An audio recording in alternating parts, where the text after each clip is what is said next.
Que viva la gente, que tenga y ponga buena onda, que escriban 100 veces los que deshongan. Buena onda, buena onda. Atención, aquí estamos nuevamente en otro bloque de 678. Había quedado una cuestión que había planteado Cintia, te había planteado a vos sobre las diferencias entre Raúl y Ricardo, ¿no? Por ahí. La primera diferencia que hay entre Raúl y Ricardo es el contexto histórico, ¿no? Alfonsín fue presidente de la República en un momento irrepetible.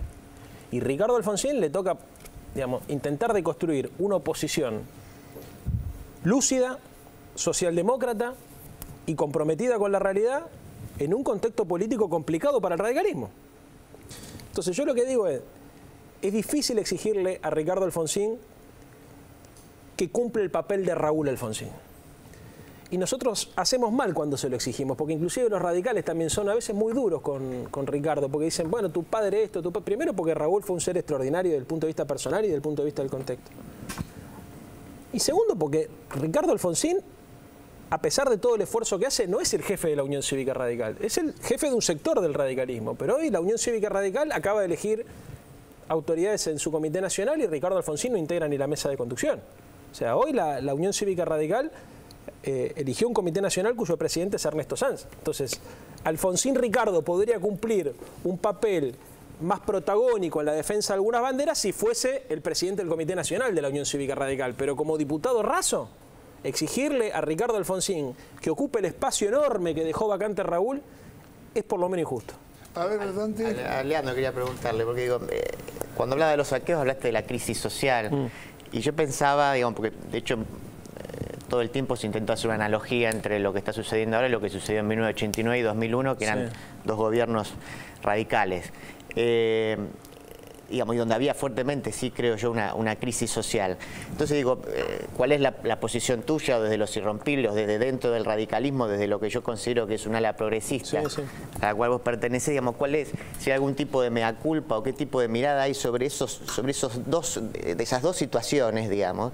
Y yo agregaría algo que habían mencionado ustedes dos también al principio acerca de ese otro Alfonsín que acá no hemos reivindicado, y creo que hemos hecho bien en no reivindicar, que es el Alfonsín del Pacto de Olivos. Digamos, a mí me parece que ese Alfonsín es un Alfonsín que negoció en el peor de los sentidos y que generó una enorme crisis de credibilidad en la dirigencia política, digamos, y que hizo una negociación en realidad para salvar a los partidos políticos, creo yo, en el peor de los sentidos. Entonces, eso digo, ¿qué mirada hay desde el radicalismo de esas tres situaciones?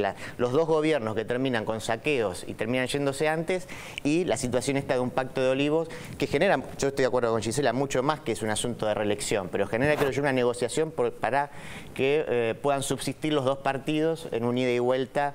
Sí, o como decía Sandra, en la alternancia constante, sin cambios coyunturales o estructurales profundos. Digamos. Arranquemos por ahí. Bueno, la consecuencia fue exactamente la contraria a la que decís vos.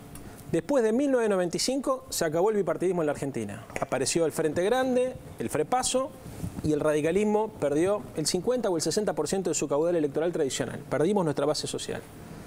1. 2. Alfonsín lo que intenta hacer con el Pacto de Olivos es evitar llevar a la Argentina a una situación de crisis social, y crisis social en serio. Vos te acordás que en ese momento la discusión con el peronismo era muy compleja, porque ellos estaban intentando violentar la Constitución, diciendo que en realidad el pedido de reforma era con los 2/3 de los presentes y no con el 2/3 de los totales. ¿Te acordás que había una interpretación, digamos, con Nazareno en la Corte Suprema? Después estaba un operativo montado con un plebiscito, que nosotros ya sabíamos que Menem podía ganar a favor de la reelección, un plebiscito solamente testimonial, digamos, pero que estaba montado también ese tema. Y había un proyecto de reforma, que era un proyecto de reforma aberrante, donde, por ejemplo, la reelección era indefinida, donde, por ejemplo, instituciones importantes de esta nueva Constitución que nosotros defendemos y reivindicamos no existían, como el Consejo de la Magistratura o como la elección directa del jefe de gobierno de la ciudad, no existía. Entonces, ¿qué es lo que hace Alfonsín? Alfonsín lo que trae a la mesa en un momento de extrema complejidad es el núcleo de coincidencias básicas, mejor dicho, es el trabajo del Consejo de Consolidación de la Democracia, que fue un consejo que habían integrado juristas notables en 1985, y con ese documento trabaja el núcleo de coincidencias básicas con el peronismo para evitar forzar una situación que Alfonsín estimaba podía llegar a desembocar en una guerra civil. Porque Alfonsín en algún momento inclusive llegó a hablar de resistencia civil. Alfonsín estaba muy preocupado por lo que podía ser el menemismo en esa época. 1. 2. Hay un solo Alfonsín. Alfonsín es un tipo, o fue un tipo que en su larga trayectoria le tocó encarar distintos problemas y además te voy a agregar un tema. Yo creo que Alfonsín también de alguna manera fue perdiendo ese vigor porque se fue haciendo grande. Vos cuando tenés 60 años no encarás las cosas de la misma manera que cuando tenés 70. Y además creo yo que también se fue quedando solo, Raúl. Porque cuando Alfonsín era presidente tenía una sociedad y un partido que lo acompañaba.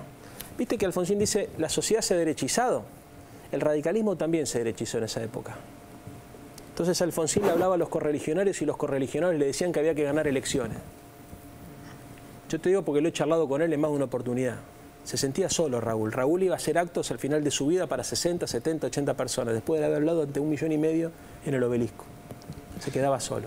Entonces un dirigente político con la envergadura de Alfonsín creo que hay que comprenderlo, como decía Sandra, creo en su complejidad y entendiendo en el contexto histórico que le tocó.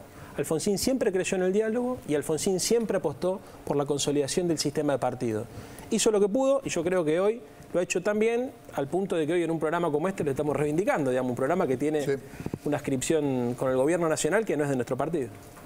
Muy bien, hacemos un corte y ya seguimos, ¿eh? Não me amarra dinheiro não, mas formosura, dinheiro não. A pele